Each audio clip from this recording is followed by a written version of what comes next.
In the heart of the Philippines, high up in the mountains where the air is thin and the work is hard, there lived a young girl named Maria. Every morning before the sun painted the sky, she would trek up the winding paths to tend to her family's small farm. Maria was only 15, but her shoulders carried the weight of adult responsibilities. Her parents had fallen ill, leaving her to manage their crops. The only source of income they had. The work was overwhelming. Her small hands weren't meant to handle such heavy tools, and her young body grew tired from the endless hours of planting and harvesting.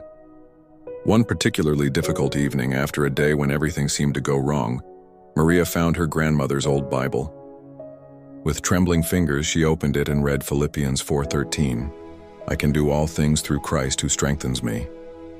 Something about those words touched her deeply, and she began writing various scriptures on small pieces of paper, tucking them into her pockets each morning.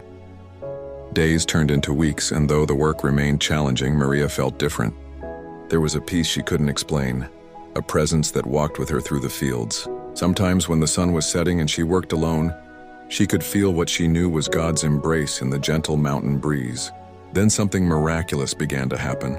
One morning, she arrived at the fields to find that someone had already started the day's work. The next day, more helping hands appeared. Neighbors she barely knew, people from the nearby village, all coming together to lighten her load. They never asked for anything in return, they just smiled and worked alongside her.